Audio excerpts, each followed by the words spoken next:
What's going on, guys? We're live for the weekend here as we get ready to start our Sunday morning football here.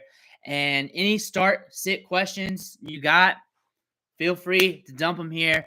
Make sure to hit that like button. Make sure to hit that subscribe button as we're here to hang out, talk some ball, help each other out in the chat as well. And I also got the Colts Patriots game up 10-6. I need to look at the box score because it took me a bit to set this up this morning. Just YouTube. I had to go in and out of the site. I had everything set up. It just would not go live on me. So I've been out for 30 minutes or so. I had the game right here on the phone, but still, I use that free Stream East link. If you have not used that to watch free sports, pay-per-views, UFCs, let me know, and I'll get it to you. I'll drop it in the chat. Just let me know. But interesting week of football coming up. We have some interesting matchups, probably a little bit better compared to previous weeks. Naji Harris or Keaton Mitchell. You know what? Let me check the rankings here. Safe play in my head is saying Naji Harris. And you got to think, you got that Browns matchup in with Keaton Mitchell coming off that hamstring earlier in this week and coming back. You got Green Bay, Naji ranked 23 on 4 for 4. My gut. Keaton's 43. Naji's a lot safer. Naji is a lot safer. Keaton's got some upside. The odds of hitting that upside is reduced greatly by the Browns. And the thing is, Keaton can hit in any matchup, but the odds are a lot less likely this week. He's probably going to play more than likely. I don't know if they're going to put the kids' gloves on him. I think I feel safe with Naji. If you're in a position, though, where you got to swing for the fences, then I understand Keaton Mitchell, and he's a swing for the fence play this week, and that's it. If you look at your two players and you're like, I got to swing for the fence, he's probably one of the best running backs to swing for the fences with this week. However, you're not going to trust him. I don't trust him. I mean, I like him as a prospect, but I don't trust him this week. So I would go Naji unless I need to swing for the fences and I'm in that position where my back's against the wall. And you know if you are. How's it going? Perfect. Ninja, what's going on? Another great morning here to talk some ball, talk some football. If you go back and look at the stats from the games, the Browns defense isn't that. Let's go back and look at that. You know what? Let's pull that up. Let's see where they're averaging at here. And then you know what? Some of those averages could be top-loaded from earlier in the season. Because some of these top teams, you can run on them a little bit depending on game script as well. Because you know what? Things open up. Things change. So right now when it comes to fantasy, 29th, 12.3 points per game, what they're allowing. However, you have other objectively, when you look in that range, within 2 points, you have 10 other teams. Honestly, you got. Let's go down. 14.6 Cowboys, Chiefs are 14.3, Rams 14.3, Niners 13.5, Ravens. So objectively, when you look at all that, you're going to see where teams can be up and down. Let's look at the game. Let's look at their games real quick here. Let's go back and look at that. Because you know what? Maybe we're looking at the averages too much. And you know what? Things could be top-heavy in one part. And then, you know what? There could be openings to where, you could see it. And that would make sense. Especially here when we had some instabilities at quarterback and stuff. I could just think it off the top of my head. Maybe let's just look at the schedules here. 27-0, 24-20, 39-38. So some of this might be more matchup dependent as well as what we're looking at here. You got the Niners game, you got the Ravens. So that makes sense. It doesn't not necessarily mean they're 100% locked down. It does not mean it's 100% going to be that way. That makes sense with what you're going with. And I could deep dive it even more, but objectively, you know how I think objectively if you watch enough videos where I look things through. They had some tough matchups, but if you really think of it, what about this Colts game? I want to go back to look at that. Box score-wise, I will get to your – Jonathan Taylor hung 75 yards and a touchdown on it with a 24-long gain. So it is possible. 168 rushing yards allowed by the Colts. So there are some games where they are allowing some things. Also, this game script went off the hinges here, 39-38. Also, you want to throw in that PJ Walker was in at quarterback, played 15 of his 32 pass attempts here, 150 rushing yards here. Both teams are running the ball.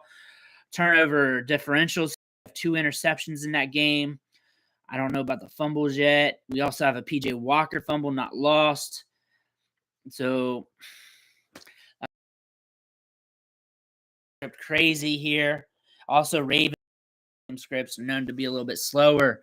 So again, you can theoretically, when you objectively look at the Browns, it's not like you can sneak stuff past them theoretically. And one thing you think about, and you look at this game script, you look at some other game scripts, it is foolish to just look at the average here because they are one of the better run defenses in the league. They are. You give them credit for that, but objectively, you can sneak away rushing yards on them. And you know what? Any given moment, any given series, you miss an assignment and you leave Green in front of that running back. And you know what? Objectively, all running backs are fast in the league. If you run a 4.6, you're fast. In D3 football, those guys are a little bit slower, but that guy who runs a 4.6 is considered like one of the fastest guys in like the OAC. So a guy who runs like a 4.6, if you give him the angle, you give Green in front of him, he's fast. So a guy who runs a 4.3 like Keaton Mitchell is also going to be able to house it in those terms. But again, any given play, any given moment, you can really allow something. You really got to look at the odds. Deciding between one flex spot and one wide receiver. Michael Thomas, Khalil Shakir, Keaton, one flex spot, and one wide receiver. Michael Thomas, Keaton Mitchell, Dalton Schultz. I'm thinking it's Schultz and Shakir. My gut is rolling with you. Michael Thomas, that arrest. I posted that video yesterday with him in it as a sneaky start. I was in the morning, and then that arrest news came out. And then I want to see if that affects him or not for the day.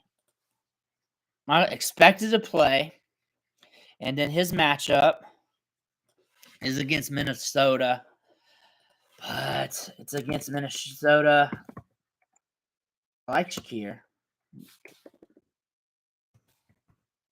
He's also not a main target hog in that offense. You also got Kamara getting targets in that offense as well, a ton of targets.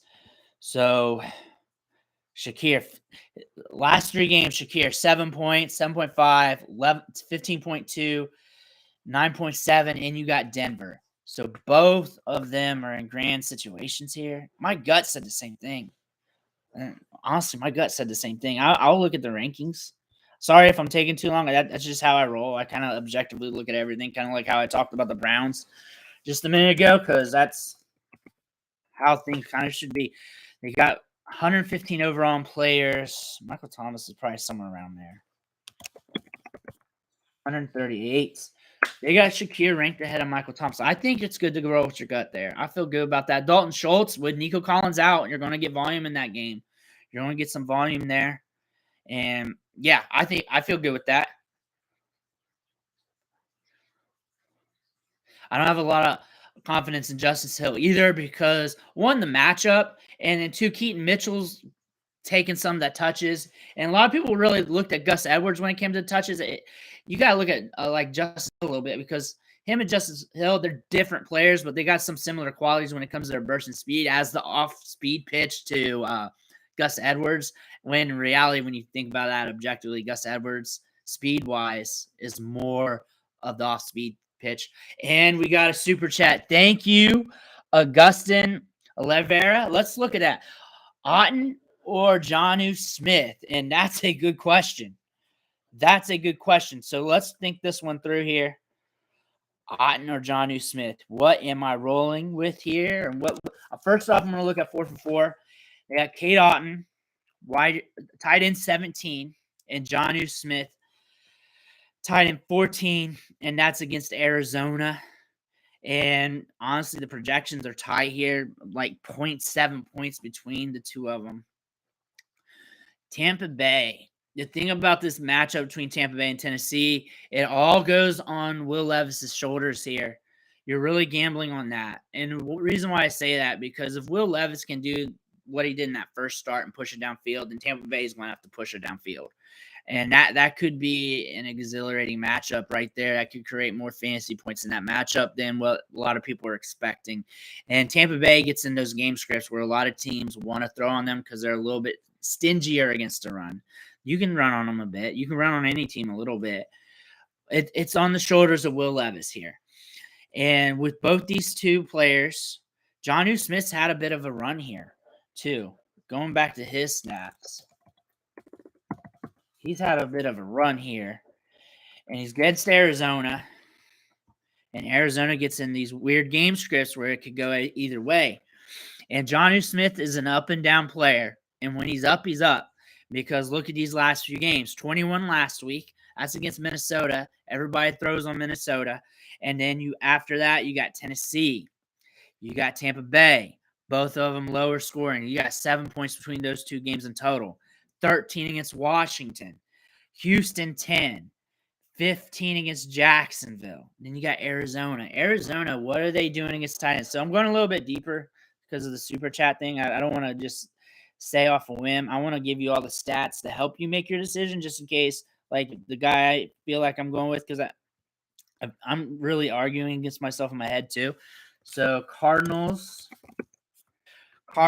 give up the 25th at least. They're allowing 5.9 fantasy points per game to tight ends, and the Bucks are allowing 7.6.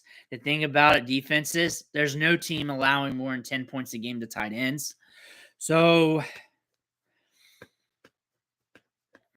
my gamble here would be on Will Levis. And this is how you feel about that. And you're really gambling on which one scores the touchdown in this game. Who's going to score that touchdown? Who's going to get involved there? And I think the Cardinals, with Kyler Murray back, they can make this game script slower because he's going to run a little bit more. They're going to be able to move it on the ground a little bit more. And James Conner should be back. I need to double check that. I need to double check James Conner. But if the Cardinals are able to move the ball, it's going to create less opportunities for the Falcons. They're going to move the ball a little bit slower. I think it's a coin flip. Realistically, that's what fundamentals are saying. That's what the rankings for 4-4 say. I'm going to go with Otton. And I gave a lot of data there. So if you feel like going the other way, I'm cool with that as well. I think it's a coin flip objectively. I think objectively looking through the game script, I'm really betting on Will Levis to make this game script on fire. And I like this game script. I think it can create some sneaky matchups. I'm cool with Otton there. I think both of them are ranked outside the top 10 in rankings there for 4-for-4.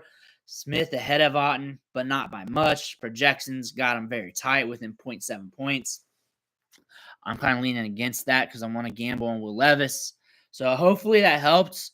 I would roll Otton in my lineup, thinking of that. I've rolled with Jonnu Smith with a lot of weeks. And again, Smith's also sharing the workload at the tight end spot. Is Drake London in? Because he was out last week. Drake London's in. Yeah, I'm going on. That's what my gut says, and I feel like it's tight where you can go either way. All right, Bing Bong, good morning. Start San Fran or Packers D. Let's look into this. I'm not in many start defensive leagues. I don't know if I'm in any. I'm in a lot of IDP leagues. I play in that. So really, when it comes to defenses, I don't think about them much. So let's look at that. Name here. 49ers are 4. 49ers and Packers. Packers should be soon. Packers and Jacksonville. I can see that Jacksonville being sketchy. They're also betting on the offenses with defense. Packers at Pitt. On the road.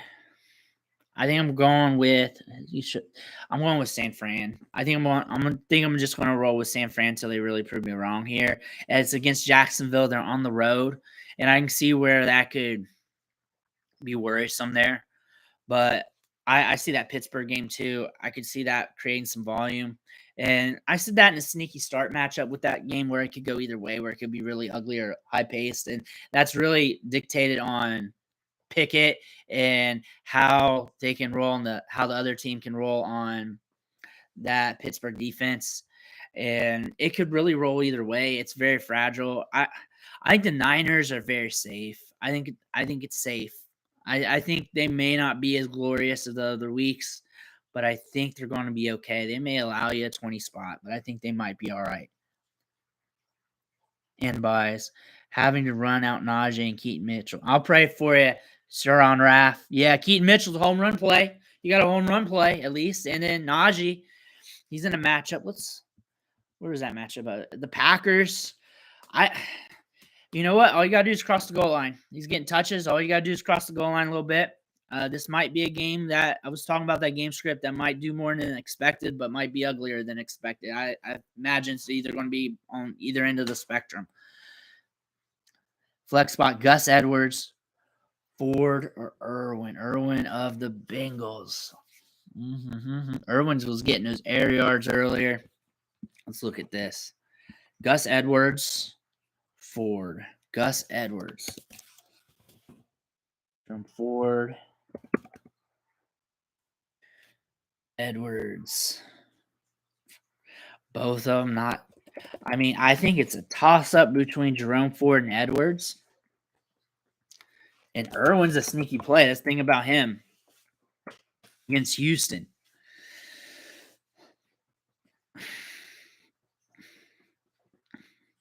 Between Gus Edwards and Jerome Ford, I would lean Jerome Ford due to him having a little bit more burst and Gus Edwards has been hitting. You can ride with that till it doesn't ride anymore. Or understand that there could be a ebbs and flow, and the ebbs might be this week considering the matchup. I don't like either matchup. If I had to pick between the two, Jerome Ford, I think Irwin is closer than what people would think.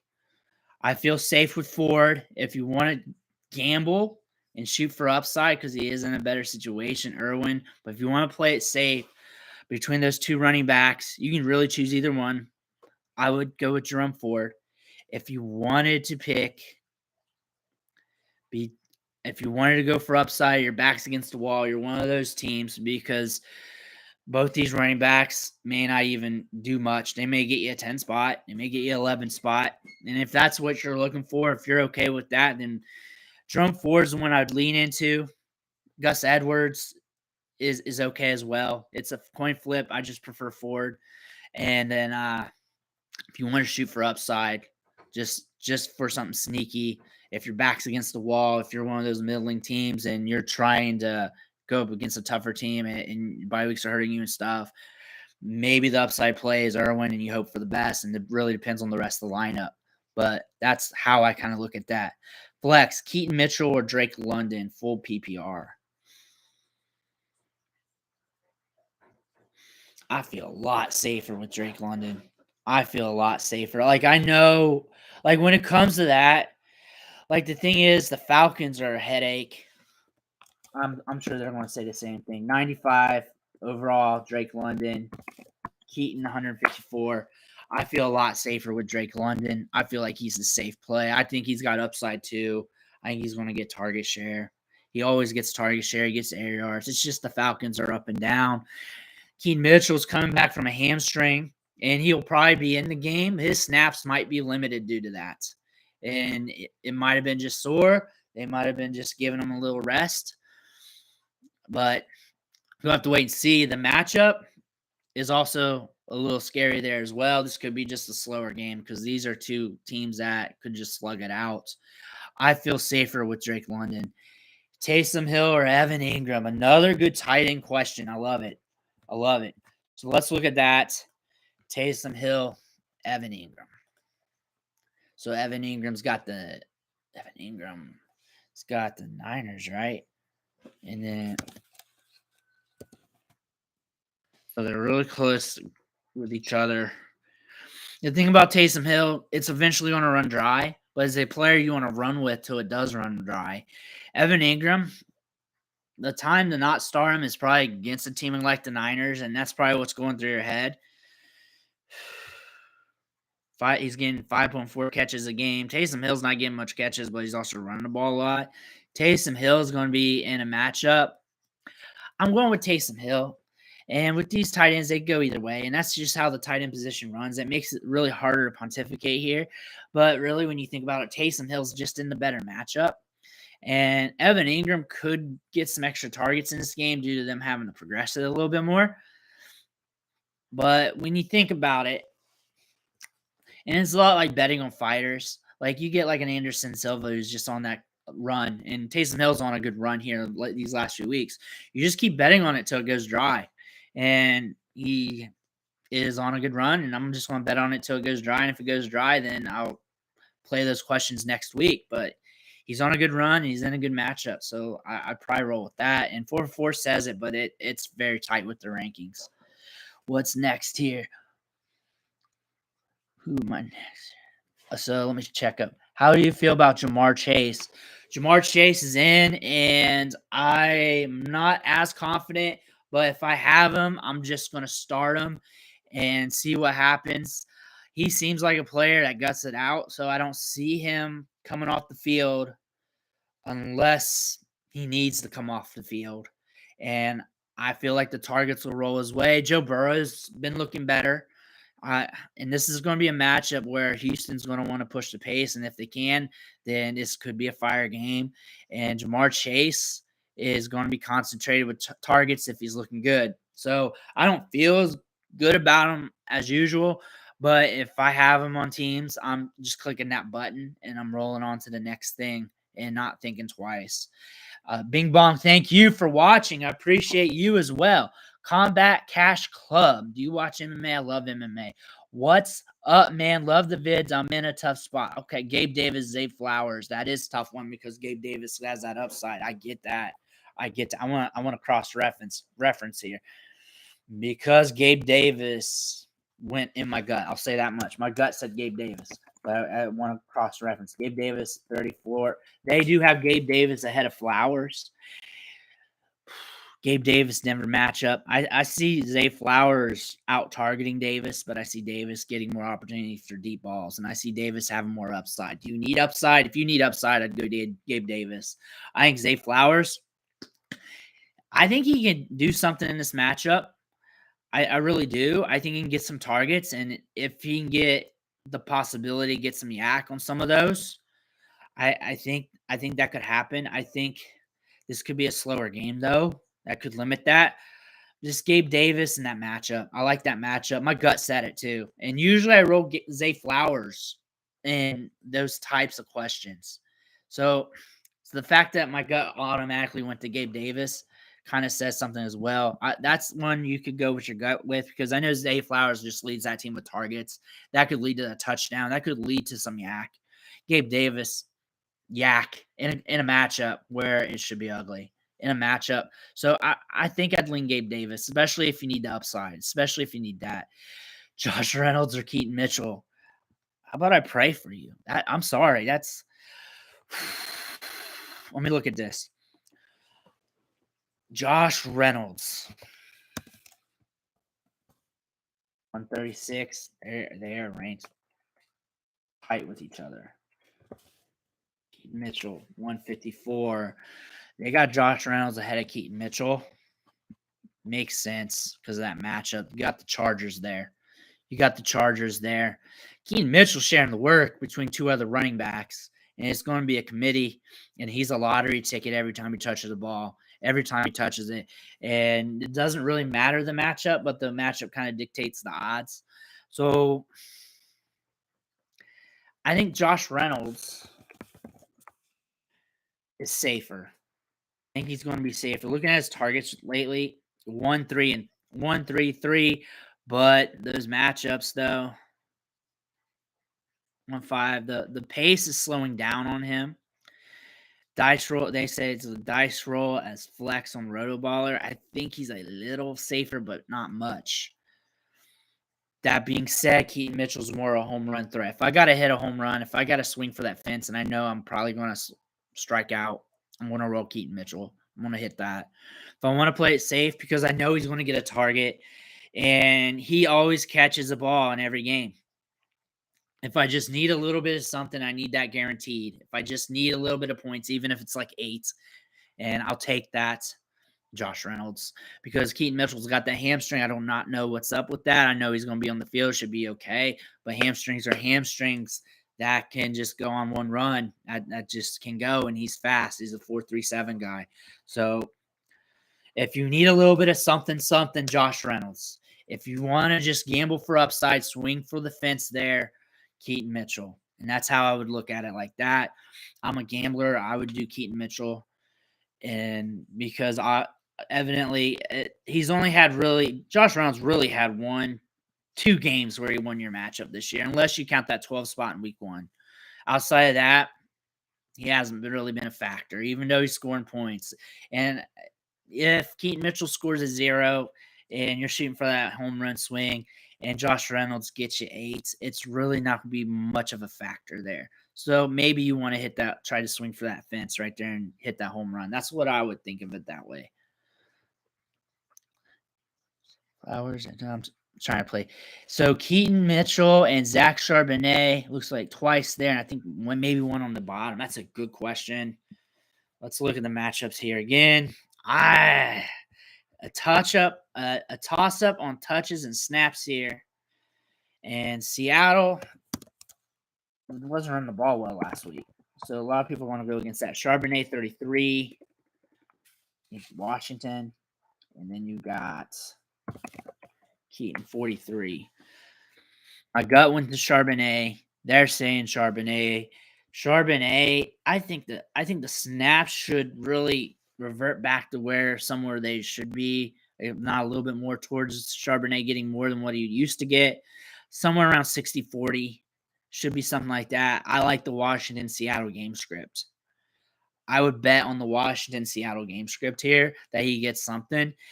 And very good odds that both of these running backs get you nothing. Very good odds on that. So on top of that, I'm betting on game script. I'm betting on the Seattle-Washington game script a little bit more on that. I just feel like points have a chance to flow a little bit more in that. You can throw in Seattle. You can throw in Washington. If you're throwing, you're moving the chains. If you're moving the chains, you're more likely to be in the end zone more times. I'm just going with that. I'm just going to go with that. I think I'd roll with Zach Charbonnet. I'd rather be in a matchup where the ball's moving back and forth. He's in and out too. If I have a running back in and out, I want to be on it. I want that running back to be on a team where that matchup is moving the chains a lot, and I can dictate that. There's a good possibility of that. The only way if that gets ugly, and I do not see that because Hal's throwing a lot, and then that's going to push Geno. He's got some weapons down there. Yeah, Zach Charbonnet, and he's a dart throw because he's in and out. He may not get that touchdown run. He may not get this or that, but I like that matchup. And if I'm going to go on fundamentals is saying Zach Charbonnet. You're welcome, Hugs Capital. Combat Clash. And Big MA, guys, same here. Same guy. I don't really miss many pay-per-views. Hardly any. Huge Diaz guy. Nick mostly. From the Strike Force days. Why do you want to start Robert Woods over Devontae? You really want to roll with your gut a lot with these situations? Let's just talk about rolling with your gut when it comes to your feelings here, because your gut will lead you wrong sometimes. But a lot of times, we've looked at these players all week, right? So these are probabilities here. So really, we're taking the numbers here, and we're making an educated guess. Obviously, a guy who averages 20 to 30% target share gets more targets. That guy's in a good matchup. You want to lean to that guy on the basics. If a guy's getting a 20 to 30% target share and he's in a bad matchup, you don't feel as good, but you're still going to lean that guy. And then you got a guy 15 to 20% target share in a good matchup that could be up and down. But you know what? My gut says that he could hit the up on that. And you know what? That might be the case. Devontae's got a quarterback, and it's against the Jets, right? Right? That I get it. He's ranked 18 and 4 for 4. That I get it. And then Woods, he's healthy. He's coming back healthy. Ranked 44 on 4 for 4. I get it. And then we just look at things as probabilities. It's highly probable that Devontae Adams gets a large portion of the targets. It's highly probable he gets a fair amount of air yards. How many air yards are going to be thrown in this game might be a little bit less. We have a rookie quarterback and against a tough defense. You have Robert Woods back with Nico Collins out. Targets are going to be flowing in this game. It should. It should. One, you have a rookie quarterback here with CJ Stroud. And two, this offense has been up and down this season due to injuries. And that could impact things. And the Cincinnati defense is a little bit stronger than expected, but you can move the ball a little bit on them. And they are susceptible to being on shootouts. Hey, if your gut says it, it makes sense. It makes sense. I mean, the logic is always start your studs, but also logic too is if your gut's there and you've looked at the numbers, you feel good about it. You rather die on your sword anyways. And at least we talked the numbers. At least we went over that. And that's why I kind of talk in circles, talk about the numbers. That way, if I say, hey, I like this guy, but I said something to say, hey, I actually like him because you said that, then that's cool too. So I can see why your gut would say that. I can make logic to that. So I think it's okay to roll with your gut if you want to roll with your gut.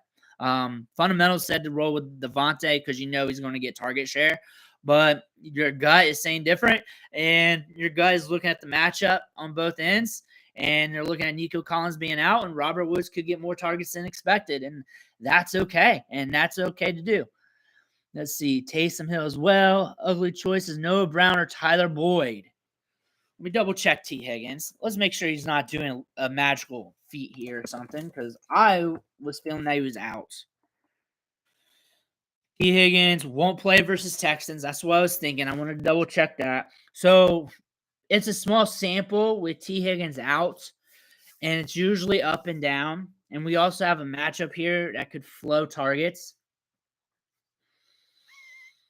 But Nico Collins is out as well. The thing about when T. Higgins is out, Irvin has been stealing targets as well in these matchups. But historically, Boyd has been doing well. Boyd's ranked 29. Noah Brown's ranked 30. It is a coin flip when you think about it, and it is a coin flip in my head. It's the same damn matchup, too. So you're really just betting on the game script on who you like. You got Robert Woods back. You had Robert Woods out last week. Technically kind of the same situation, different matchup because Nico's out. Woods was out last week. Conservation of target said, hey, something's going to spread to Noah Brown a little bit more than usual. Tyler Boyd should get a little bit more targets than usual in this matchup. Also, Chase is playing hurt, but I don't know if that's really an impact. Boyd's only getting 50 receiving yards a game. Noah Brown's getting 60.4. It's a coin flip. What your gut says is probably what I would go with. Tyler Boyd does well with T. Higgins out, but Noah Brown's been doing well when one of these wide receivers are out as well, objectively. CJ Stroud does not care. He'll just throw it to anybody that's open. That is a benefactor to Noah Brown. CJ Stroud does not lock in. It could be a Noah Brown game and we get nothing out of Tank Dell because CJ Stroud just locks it in to what's open, not a certain guy. Noah Brown will be running routes, probably wider. Well, they may have him on the boundary a little bit more, but Dell plays on the boundary more than people say, about 60, a little bit more than 60% of his snaps. He's actually on the outside. 3 wide receiver sets. Tyler Boyd will be in on, well,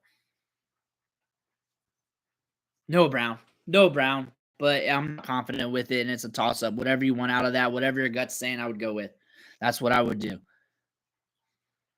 Yep. Jamar Chase should get more targets for sure.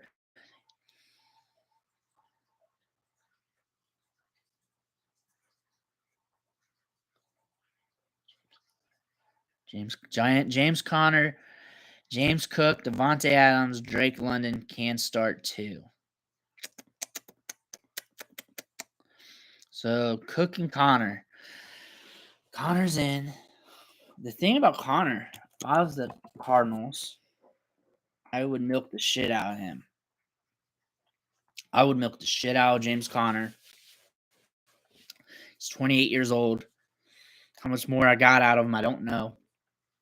If I'm the Cardinals, I use the shit out of him. When he was on the field, he did have a run of low productivity, but it was against the Niners and Bengals. But against plus matchups, and the Falcons aren't a plus matchup. 12, 16, 19. I know James Conner's getting touches. He's active on the field. He's getting touches. Look at what those jabroni running backs did. And they were still feeding them touches. James Conner's getting touches. If he's back, he's back. I feel good on that. James Conner's one. The question is James Cook, Devontae Adams, and London then for the other two. James Cook's in a good matchup. He's in a very good matchup. Drake London, I don't know if you want to put too much stake on this Cardinals-Atlanta game. Drake London's coming back from an injury, but you know he's getting target share. You may want to go Connor Cook.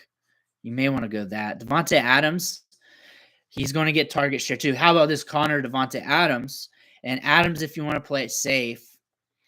Cook, if you want to play for a little bit of upside, if you want to bank on that Denver Bronco matchup. Because Devontae Adams, you know he's getting targets. He's got like 7 in his last 3 games. And even with the rookie quarterback, he's getting targets. It's just not connecting as well. I think I would play safe with Adams or go upside with either of the two, but I'm leaning James Cook, and I do not want to lean too much more into the Cardinals-Falcons matchup. So maybe Connor Cook for upside, Connor Adams play it safe. Mitchell, Flowers, Thomas, or Brown. I feel very safe with Flowers because I know he's going to get the target share. Feel very safe with that. Feel good about that. But I don't feel safe as in the upside as well. I know Flowers is safer due to target share. Flowers safe for target share. Noah for upside because I want to go in that game. Noah Brown for upside. Flowers safe for target need because we're in the middle of the back part of the year. Say Adams over Curtis Samuel due to the target share and the trust. And think about Washington is they're leaning more targets to Jahan Dotson, which it doesn't matter too much to me because I know Hal doesn't care. He's one of those quarterbacks that don't care, and he'll sling it to whoever's open. And you look at the box score each week, and it's this long. Safer with Devontae Adams this week. Just safer for the targets, but Curtis Samuel has upside. If you need a wing and a prayer, I understand going that way. Safer Devontae Adams, upside Samuel. Jahan Dotson or Keaton Mitchell and flex. Jahan Dotson just due to him being safe. He's got some upside there. He's in a good matchup. Let me look at that matchup. Now I'm thinking off the top of my head again, and I need to double check myself before I wreck myself.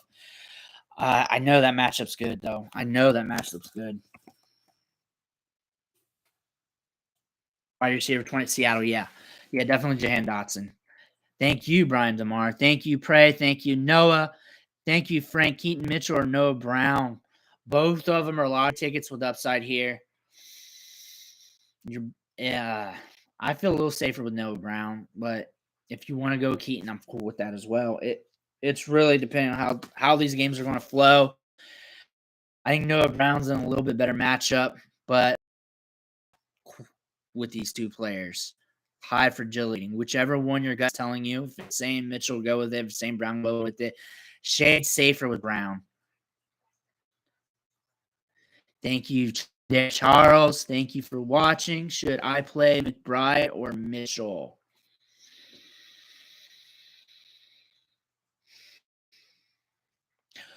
McBride is a lot safer due to the targets. I know what I'm going to get kind of because of Kyler Murray's back. That creates a little bit of a question mark. But I know McBride's going to run a lot of routes for a tight end, and I know he's going to get targets for a tight end that's a little bit higher, and those opportunities are going to be there. Mitchell's a home run threat and a swing for the fences. And if you need to swing for the fences due to where you're at in the standings, due to how your matchup is, and then you have a place in your lineup where you can swing for the fences, then I'd go Mitchell. That's how I'd play it. If I need to play it safe, I would go McBride.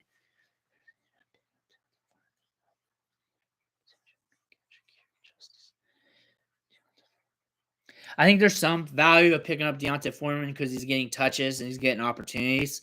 And if I had to drop one, Justice Hill or Mingo. It really depends on how you got top wise and wide receiver. Mingo's getting target share. He's got some upside there.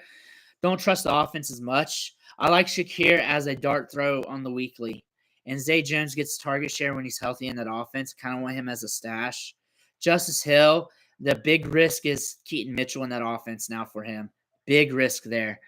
But I can understand that because I want running backs to get touches. I want them stashed. If something happens to one of my main running backs, I can at least slide him in. I don't have to fight for him off waivers. I don't have to worry about him. He's okay to get. And if another running back comes up that I'm interested in, I can always flip him and get another one. I like having running backs stashed on the back end, and I can play the matchups with them. And I like being good at wide receiver. Yeah, I think it's worth making that decision.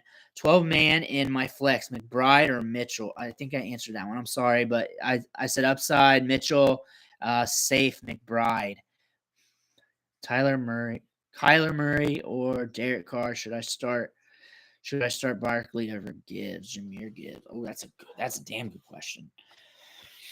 So I'll say this about Barkley is you're not going to know what you're going to get, but due to the matchup and quarterback play, they got him down to RB11. Gibbs at RB19, but in a good matchup.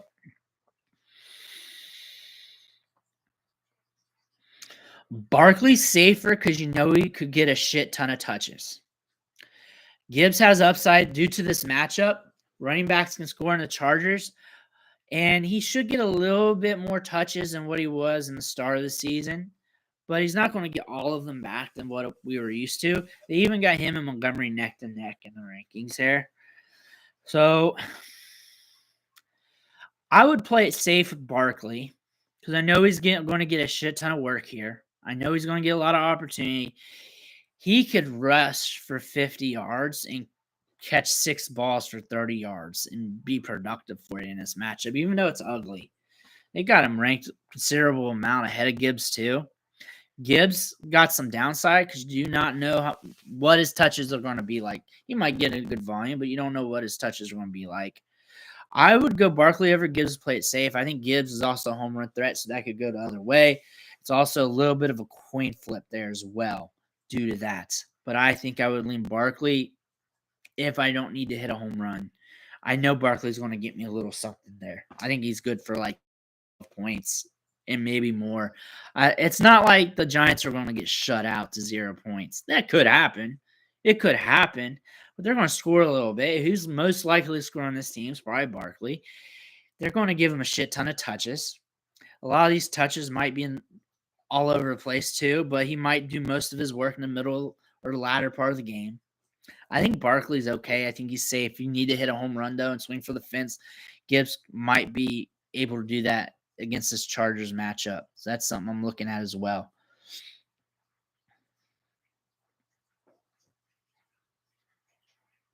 So McBride, Mitchell, or Hunt. McBride, Mitchell, or Hunt. Now we got Hunt in here.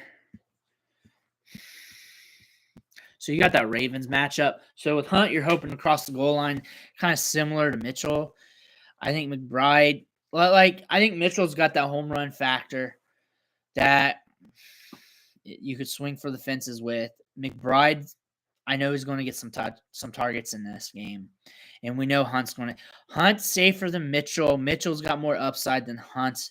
Both of them not in the greatest matchup here. It's kind of a coin flip between the two, depending on how the style of play here.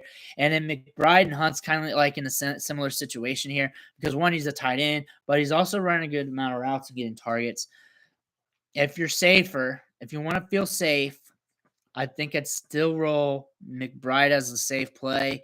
And then if my back's against the wall and I feel like I can use some risk where it could go to 0, but shoot for upside, Mitchell. And it really depends on the strategy there with the lineup.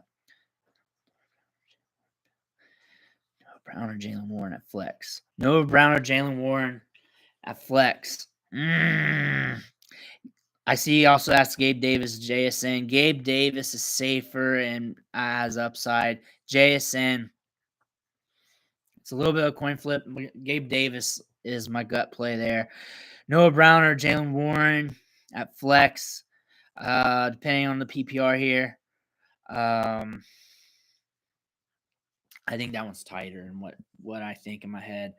My gut's going for Noah Brown, but I've also asked a lot of Noah Brown questions. Noah Brown 94, 77, and you got that Green Bay matchup, and Pittsburgh might be throwing it a little bit more. I think it's a coin flip between those two. I think Jalen Warren might be a little bit safer because some of those touches are going to be concentrated, and he's going to get some targets. Okay, with those, I see the tight end question at Frenzy MS. So here with the first off, let me look at Hawkinson real quick because he's like a guaranteed start. Well, you got a lot of tight ends too. Officially active. It's a rib issue against New Orleans. New Orleans. When it comes to tight ends, they're dart throws, and there's a lot of fragility there week to week with the tight end position. And matchup wise, let's look at the rankings. I'm just going to go straight off their rankings and see what we got here. TJ Hawkinson, they got him as the tight end 3. Taysom Hill, tight end 6. I think, and they got Jake Ferguson, tight end 10.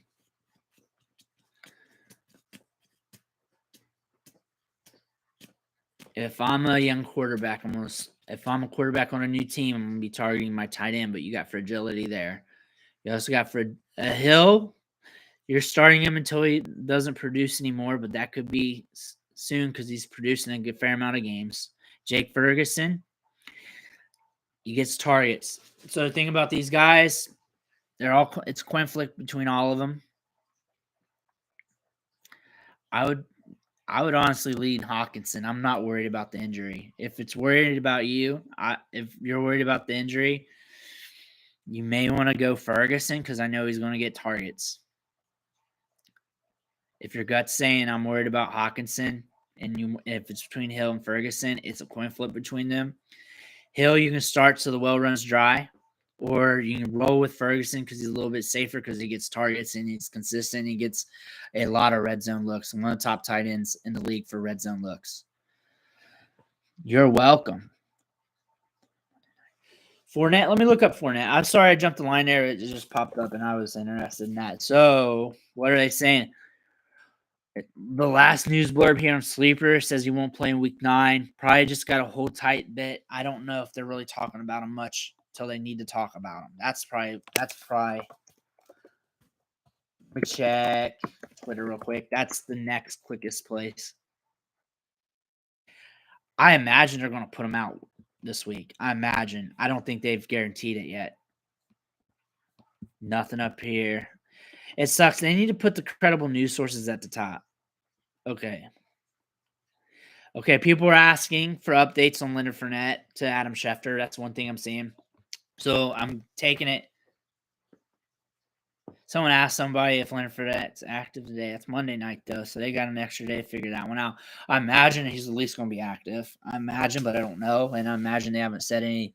They're keeping the cards tight till they need to release them. Warren Mitchell, James Cook. I would go James Cook over Warren Mitchell. I'd go George Pickens over Noah Brown.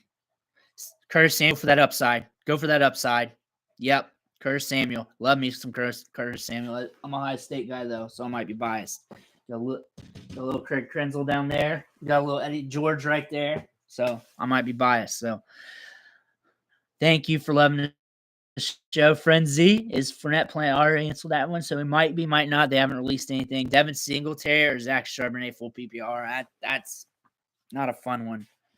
That's one where I think Zach Charbonnet better than Singletary.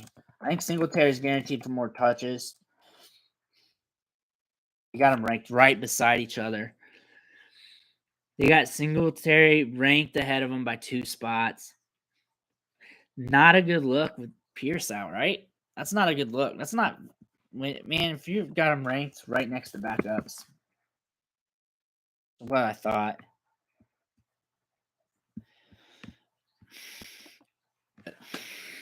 It's a coin flip against your gut. And if I had to bet on matchups instead of the players, because that's really good, that's what really is going to dictate the range of outcomes here.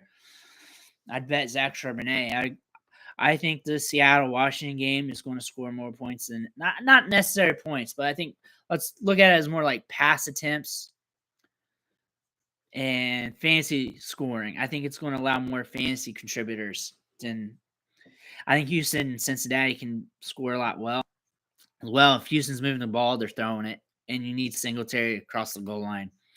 It's a coin flip. If your gut says Singletary, go with it. My gut's saying Charbonnet because I like that matchup, and I might be biased towards that. That's why I'm saying that. I chose Jets defense over Browns this week. Your gut says it, cool, because that Jets got a rookie quarterback. And one thing when you're streaming defenses, look for that defense who's going up against a rookie quarterback because rookie quarterbacks make mistakes. Maybe they can make a mistake. And this Ravens game, you got a veteran quarterback, whether you like him or not, and it could be a slower game script, and that game script might lead to less opportunities for their defense. So I can understand it. And I can make logic for it. I would go Ford over Keaton Mitchell. I think Ford's a lot safer. I think he has upside as well. I think Keaton Mitchell's a home run swing this week. And if you miss, it's because you're swinging for the fence. And if you connect, you're going to go over the fence and you're going to get that home run. I think it's either nothing or a lot. Flexing Bijan or Gibbs today. I like Bijan Robinson today against the Cardinals. I like Bijan Robinson against the Cardinals because if there's a running back going against the Cardinals, I'm rolling with it. If there's a running back that scores remotely 10 to 12 fantasy points, they're going against the Cardinals, I'm rolling with it. The only way that running backs don't score on the Cardinals is when the offense can throw it against the Cardinals. And we saw that with the Browns and Amari Cooper. So I'm going Bijan. Keaton Mitchell. Tajay Spears is a little safer. Tajay Spears is a little bit safer because he sees a lot of snaps, but he's not really seeing a lot of touches. But I want to shoot for the home run. And when I shoot for the home run, when I say that, I know I'm going to miss. A lot of times when I swing like that, it's just, am I really shooting a home run with Tajay Spears or hoping he scores a touchdown? He's due. He hasn't had that many. He's getting a lot of snaps. I'm shooting for that home run with Keaton Mitchell. Goff or Burrow? It's a good question. Let's look at these quarterbacks. Honestly, I would lean with what 4-4 says on this one. Burrow is a little bit ahead of Goff. I think it's a toss-up due to matchup, honestly. They got Burrow ahead of Goff. 2-6. They might run it a little bit more now that they got their two running backs back. I know how Dan Campbell rolls. He gets excited. I think it's a toss-up between the two. It really dictates on if CJ Stroud can push it downfield. Is he going to play like a rookie or is he going to play like we've seen in these other matchups? If that happens, Burrow's going to be fire. I think Jared Goff's safer. I think they both have the same upside. I feel like Goff's a little safer in this matchup. Watson massaging the Ravens to victory. I can't wait to watch that one. I think that one's going to be one of the funner ones. For some people who are not interested in the pace of that game, they may not be, but I like that. Kyler or Carr? Cool. I got them both pulled up here. I think Murray is a little bit of a wild card, but if he's playing like he's truly healthy, I'm rolling with Kyler Murray and going with it. We got Carr here, ranked lower than Murray, and that's saying something with 4-4 because they're very conservative. And my gut was saying Murray. I'd roll with Murray. Just see what happens. For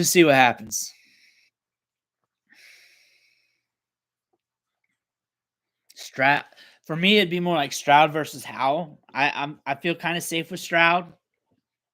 Let's see. Stroud's QB9, Howell's 7. I like the Washington-Seattle matchup a little bit more for Hal. I just like that. I just like that matchup, and I'm betting on the matchups here because I think both these quarterbacks probably score in a similar light, and I think they have similar upside. I just like the matchup a little bit more.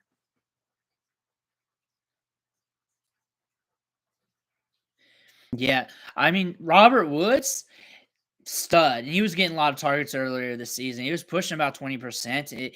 Just wasn't firing to the upside, but he did have some double digit PPR fantasy performances, and a guy we talked about on the waiver wire a lot. He's a guy that I think is going to get a lot of targets. I think when we look at the Texans wide receivers and you think about it, it's whoever you can't really guess which one's going to hit, and to confuse people. The universe is probably going to say he's due for Robert Woods is, and he's been playing well. So if your gut says it, roll with it. And I understand. Olave, Ridley, Javonte, Garrett Wilson, Olave, Ridley, Javonte. Start 3 PPR. So Garrett Wilson, Olave for sure. It's between Ridley and Javonte. Ridley's got the Niners, and Javonte's got an okay matchup here against the Bills. I think I'd go. Fundamental says Wilson, Olave, Ridley, because Ridley's going to get targets. But if you're worried about that Niners matchup, then feel free to swing in Javonte. Fundamental says your first 3. But I would, if you're questioning Ridley, your gut's throwing that in there because I can see that asking it. If you want to throw in Javonte, do that matchup with the Bills, do it being high scoring. I think that's okay as well. But definitely Wilson, Olave. Pitts or Ferguson? Ferguson is way. Ferguson. Let me double check this. My gut went to Ferguson instantly, but I'm answering some. Yeah, Ferguson. I feel safer with Ferguson. He's like one of the top tight ends, getting red zone targets. Dallas is using him a lot. I can see where that can run bad with Pitts, and Pitts outscores him. But just Ferguson's the safer play, especially at the tight end spot where things are super volatile. Maybe with Woods or Schultz. Maybe because Schultz gets targets too. And then Woods, he's good. He's good. He's a good player. He's pushing 20% target share earlier in the season. I could definitely see that happen. And CJ Stroud doesn't care if you're open. And even if you're not open, he'll push it to you downfield. That's the type of quarterback he is. That's a good thing. He's a good quarterback. When it comes to these wide receivers, you kind of got to pick one and close your eyes and go with your gut with it, especially with Collins out, and they got to push some attempts downfield. Yeah, I could definitely see that. I could definitely see Woods or Schultz having a game maybe, and I like Woods. I like him a lot in his offense. I think he's due. He hasn't had his upside game. Jerome Ford or Rashad White? Let me look at Rashad White real quick. Let me look at White. This is my first time thinking about him really that much this week. Tennessee game. You throw in Tennessee. They're a pass funnel team. They're tougher against the run, but you can run on them. You're looking at White more as a receiving threat in this game. Ford.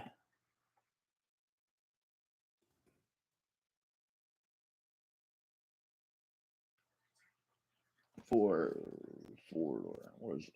or White?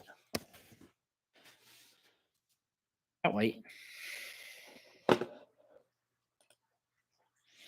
I'm leaning on Rashad White. I think he's going to be safer due to the target, especially if you're in PPR. I feel like he's a lot safer.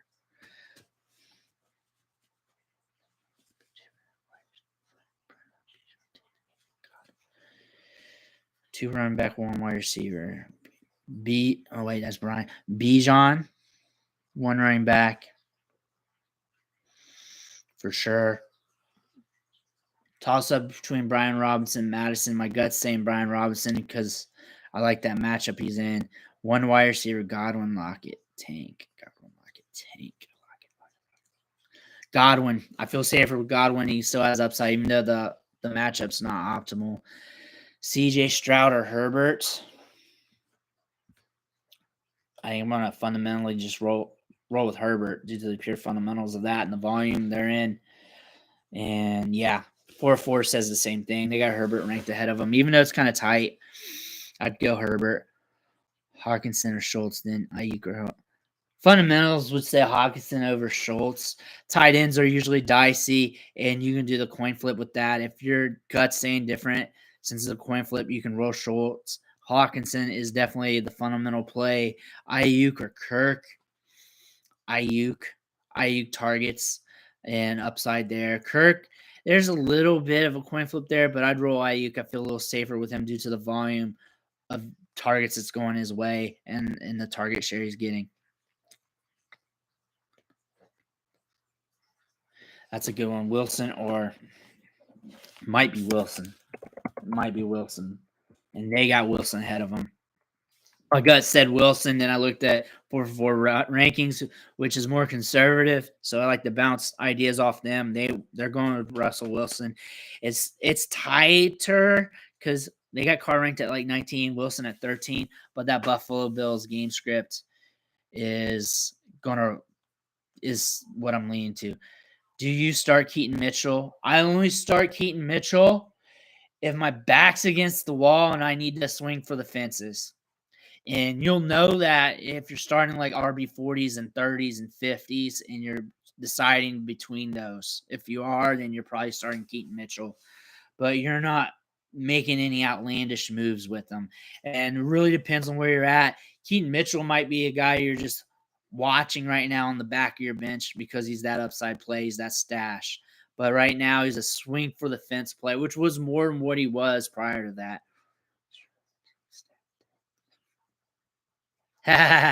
The Stroud tank stack. You know what? You can probably mix up some stacks there with that on DFS. I don't know if you're rolling that in pure redraft, but if you want to like hedge that, you can roll out a $3 lineup with Stroud and Bobby Trees. That'd be something I'd do.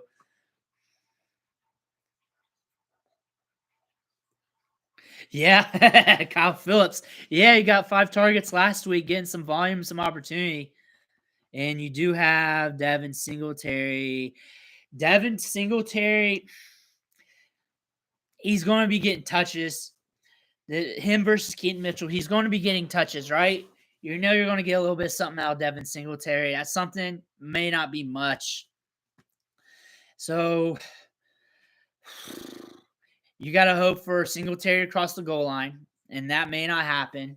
Keaton Mitchell's a home run play. If you want to swing if you're in a position to swing for the fence here, you go for Mitchell.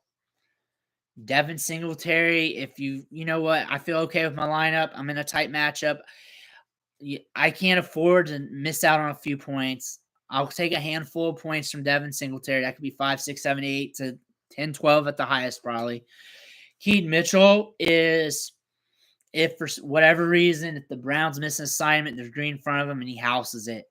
Keaton Mitchell, Ford, I feel a little bit safer with Ford. I know the touches and targets are going to be there for him. Do you start Noah Brown or Curtis Samuel? That's a play where it's going to be hard to predict here because you got 2 quarterbacks who spread the ball around. I think Curtis Samuel's more likely to hit upside every week and a little bit safer, but it's really a coin flip. I think Curtis Samuel is in a little bit better game script, but both of them are in decent game scripts. Gut says Curtis Samuel, but if you want to go the other way, it's really a gut play, coin flip play. Gut says Curtis Samuel at the second. Yep, roll with the hot hand until it's not hot anymore. I do that. I don't even bet on fights too often anymore because I forget. But whenever I'm betting on fights, I'll roll with that fighter if they're on a big win streak. Those top generational talents, you just keep rolling with them. And I'm not even talking about football anymore. I'm talking about fighting and betting and stuff. But if you're betting on players, just roll with the hot hand until it stops rolling anymore, and then you make your decisions from there. But I'm going to jump off here. I'm going to start watching some games. I think I run up on some lineups too, double check them. I want to thank everybody for watching. Make sure you hit that subscribe button. Really helps out the channel. Hit that like button. And I'll see you guys next week. I'll have tons of videos. Maybe if I'm lucky and something cool happens, I'll have one out tonight. Thank you guys. Good luck. I love you guys. Thank you guys for watching.